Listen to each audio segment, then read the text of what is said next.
Good morning, everybody. Today we talk about fear, how to conquer fear. Hello, Susan. How are you? Hi, Alessandro. I'm great. How are you? I'm very, very good. I'm very good because life is going very well. And despite all the fears, I think that we can achieve anything. And today we talk about this amazing subject that I think that it's very important for everybody because everyone has experienced fear at least once in his or her life. Oh, hell, really? I'm surprised. And surprise, surprise, it will never be just the only one. We will experience also in the future. So Oh, why not great. to know something a bit useful for this emotion? Oh, yeah. I can tell you, I'm constantly experiencing it as well. I thought it would go away at some point, but surprise, it doesn't. It's like when you're jumping from comfort zone, out of comfort zone, there it is, right away. And outside comfort zone normally is the part where we grow the most. So it's exactly where life happened, but at the same time, it's also where fear happens. Yes, it's the price of growth, I would say. Mhm. And to be honest, for me, it's challenging. I would say I know a lot about fear and how to manage it better, but sometimes I also, well, how to say it, but I'm rather procrastinating. Um, and I know I shouldn't do it. I still do it anyways. And guess what? Procrastination doesn't help. Next, Netflix doesn't help. It just doesn't. Netflix, nope. Because often what we do is we escape from the reality just to escape from this emotion that normally we associate with something negative. Because fear in our mind, it's something very negative. But sometimes I believe that it's also positive because it can also help or save our life. I mean, if I Yeah. don't know how to swim and I jump in the water, I will die probably. And I think that's where it gets interesting. It's important to differentiate in between what is functional fear, so, and what might not be helpful, where there is true danger and where there is just imagined danger, so to say. Because our brain doesn't know the difference because it wants its first priority is protecting us. So it will ring the alarm bell whenever it detects a slight change from habit and from our from our comfort zone, what we are used to. It will say, oh, this is new, potentially dangerous. Wait. So it's basically our task to see, okay, wait, is it truly dangerous or is it just something that's in a certain way an illusion and our mind is creating to kind of like tell us to not move forward. And what is, from your point of view, the biggest, in your experience, alarm that you know that this fear, this emotion is negative for you or it's something useful? I think it's rather like questioning myself, right? Is it right now? Is it really, as you say, right? When you do not know how to swim and you want to jump into water, I think that's quite helpful, right? I think you can quite quickly spot the difference by asking yourself, what am I exactly afraid of? What is it? And when you, for example, know, okay, I want to jump in the water and I'm scared of not being able to swim and I don't know how to swim, then it's I think it's very helpful. And I think also anxiety or fear always has a helpful aspect, because I mean, to be honest, now I'm in the process of creating my own business, and I'm scared as shit. I am. And a certain part of it is helpful because, I mean, I haven't had a business before. I don't know yet how to do it. And my fear in a certain way is telling me you need to learn more. And that's the helpful part, I would say. It's the part that is saying, you know what, there are still some things you just don't know. And in order to make sure what you want to do is working, learn it. But I think maybe the not so helpful part is when you interpret it and when you see it as a stop sign, when you think, and I mean, fear is always like a result of a certain thought pattern, something you're thinking that might happen in the future somehow. And that's where fear kicks in. But when you think like, oh, I'm scared, so does that mean I shouldn't do it? No, that's a thought that we have, like thinking, oh, it's a limit. No, it's not. We think it's a limit. But in fact, it's the fear is saying you're in the growth zone now. You're not in your comfort zone anymore. You're in your growth zone, and there's a lot of new things happening. So, and that's it. You can still move on. I mean, it's not a true limit. It's just a signal. I feel you. And what is a bit challenging, I think, it's that in our mind, when we have some thoughts, we think that they are all real, that they are all correct. And it's very hard also to understand which one is good and which one is not good, which one is protecting us from uncertainty and which one is pushing us to grow. And also because a lot of thought come from our past, from where we grew up, who we were with, the school, the education, the family. And so we have some ideas that come from the past in one structure and come in the present. But in the present, we are a different person. And if we want to become in the future a different kind of person, we need also to change this kind of thought.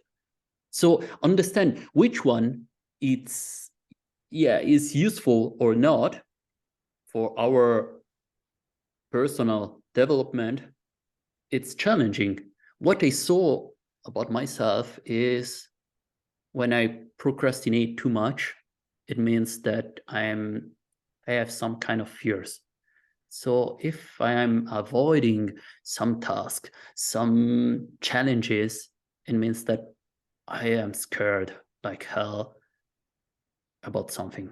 And this is something that is blocking me from being myself and being the kind of person that I want to be. And at that point, I experience unhappiness if I continue. How do you get out of that loop of procrastination? And second question also for you, I mean, how does procrastination, or what does procrastination do with your fear? Like, two questions. It's a very good question. I believe that procrastination increased my fears because I feel always less prepared. So it's a kind of illusion of perfectionism, and so increase also my fears. And once that my fears increases, it affect also my identity, because it starts to change my identity in a negative way. So I live before in a reality that doesn't exist due to the fear. And then the reality that I imagined that doesn't exist become my reality. And my new reality become my new identity. And this is super, super negative. So this is this has a huge impact in my life and experience a lot of time. So that's why I try to feel more what are the emotions that I experience with procrastination. If it's something good, positive, or it's negative. So, for example, yesterday I played a game for long hours, really long hours, like until 4 a.m. Shit. Yay! Because I was avoiding this kind of experience that I had to do this kind of task.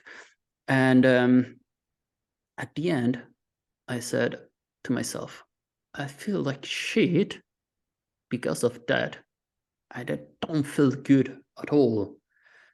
And I don't mean that was positive to play for a lot of hours, but it was positive to reset myself and to understand again what is important for me.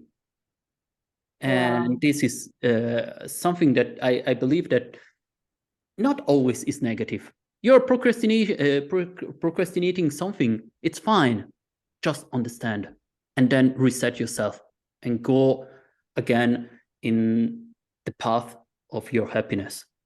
I don't know if you experience something similar. Oh, hell yes. Yes, definitely. I just did some awesome Netflix binge watching, so totally worked. Also, I would say I did quite a lot of hours in there, and just to realize that I feel sleepy, I feel without energy, my head is spinning, and I'm just not like continuing on my path at all. Mm-hmm. And to be honest, that was frustrating me massively. Mm-hmm. And as you said, it was also like impacting my confidence in a certain way, because I was like, shit, what's actually going on? And but once I started to really take some time to understand that whole situation and to understand what's really bothering me, I also, I mean, what's happening here? I reached out to people, and actually I was like, you know what? This is hard for me right now. I need somebody to kick my, how can I say that word, to motivate me. To kick your ass. Yes. And yeah, because sometimes, especially when I'm scared of something, I also sometimes need other people to do a reality check with me and to also get a new, fresh perspective, and to sometimes just get that kind of support that is saying, okay, get it done. I help you to kind of cross that line. Mm-hmm. I push you a little bit, but it's a kind push. Mm-hmm. So from your side, you need more an external help instead of internal help? I would say both. But it's, for me, sometimes it's also necessary to have some kind of external help, yes, especially when I see I'm stuck for a little bit of a longer time. Mm-hmm. And it's getting harder for me to kind of get unstuck. Mm-hmm. Mm-hmm. I realize when, I try to figure out when is the point where I can handle that on my own, or when it's time to just ask for help. Yeah, this is super related to the topic that we touched a couple of weeks ago. I don't remember, about who is surrounded, who is our circle of people. Yeah, totally. Because we can have some people who are very supportive or very destructive. Absolutely. And in the moment of fear, these kind of people can make a lot of difference on axing the situation or go deeper in the fears. Yes, absolutely. And I think, I mean, usually I handle them pretty much on my own, because I also know some techniques, like some breathing techniques, like alternate nostril breathing from yoga. I find that super helpful to just kind of calm down my instant fears. And I mean, I meditate a lot, and sometimes also I slip out of my meditation routine, and that's where I feel like right away more fears are actually kicking in. It's really, I feel like the fear is in a certain way is a gift from myself to me that is telling me, hey, watch out, you're not present. You're just not present, because in the present moment you're not afraid. It's a sign that you're not present as well. So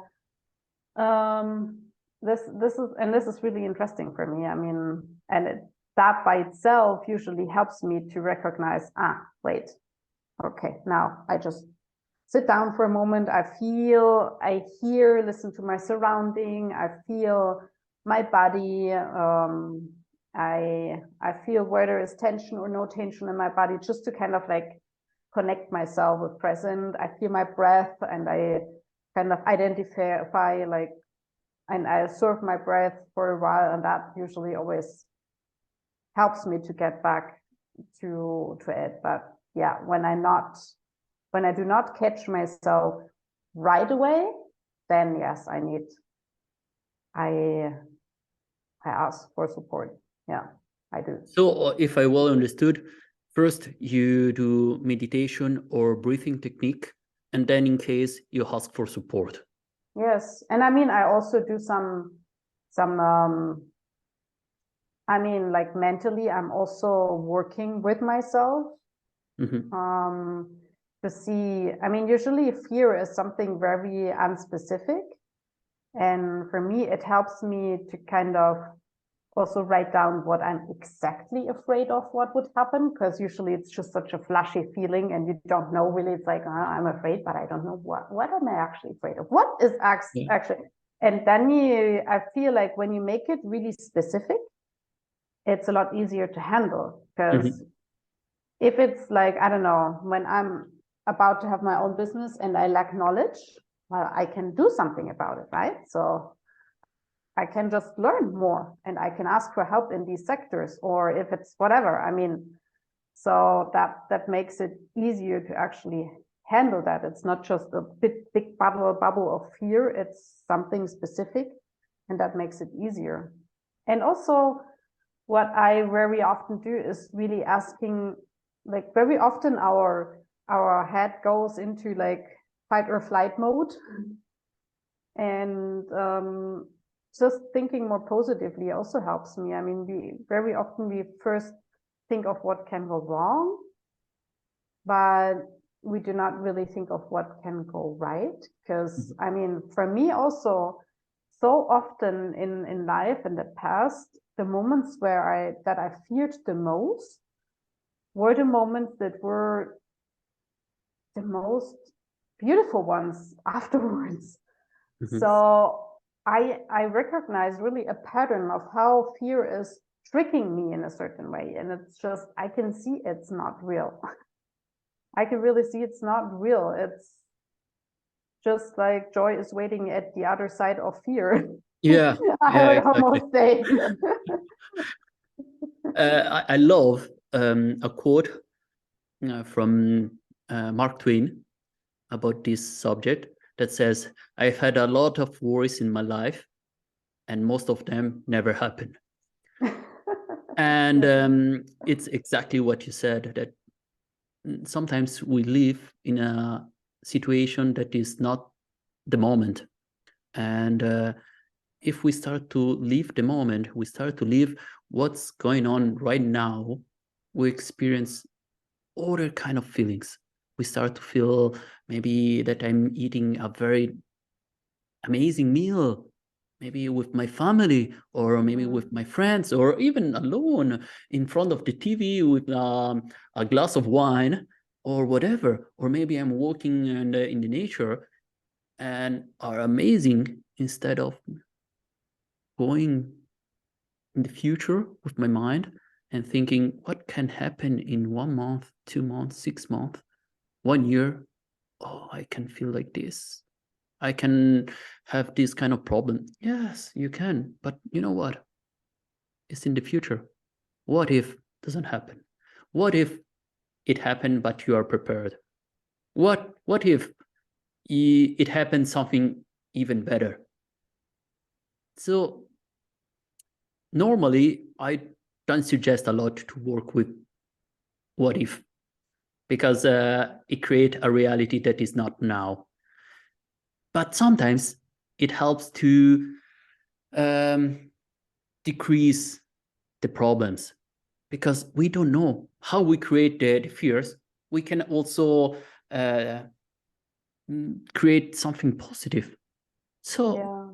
why stay there and worry all the time? And I don't mean that it's easy, because it seems like I never experience fears. No, not at all. I do, and sometimes it's hard, because it's it's very uncomfortable, and stay in this situation.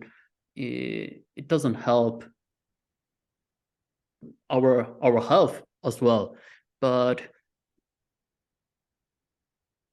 what is good is that we can learn how to face the situations and be a bit more ourselves, and Yeah. experience calm, because I think that this is a main superpower. Experience calm to fight fear, because fear will always be there. But calm, it's something that maybe can manage the situation, can help you to stay a bit more relaxed and live now. Yes, and I think also we shouldn't fight fear because it will be there anyways, and it's rather like accepting that it's just there when we're moving out of our comfort zone. And also, I think what can help is to really develop more confidence in a sense. I mean, of remembering like this, the situations where we felt fear, because I can remember a lot of them. I mean, to be honest, I would say like right now I feel a little less fear because I confronted myself with a lot of potentially fearful situations. Um, but I managed all of them, and that's also, I think, what helps me is to remind me of all of the situations where I've already handled fear successfully, and also how I felt after. Like when I went through the situation that actually was causing me fear. I don't know how you felt or how you feel after this situation, but usually I feel super empowered. Proud of yourself, and you start Right? to trust yourself. Yeah. It feels awesome afterwards. I mean, before it doesn't, because you're like, I don't know if I could do it. I don't know, like everything, like your head just like sometimes goes crazy, and that's just it. And afterwards, it's very often it's just awesome. You're like, so as you said, like so proud of yourself. And I think we should also remember that a lot more often, not just thinking of like, oh, this is a fearful situation, but how will we feel when we conquer that fear? And how have we felt in the past when we conquered fear? That's why also very useful, I feel, keeping a journal, and sometimes also reread these kind of achievements that we had, these experiences we had, because we forget too easily about our succeed. And but actually they are there. It's very easy to stay in the moment and think, oh, I failed in this one. Oh, I'm worried about that one, and I was sad in that moment. But actually, remember also what happened maybe 1 week after, 1 month after. How was it? how strong you were, how did you feel. So write down also how you were in that moment, and then remember it.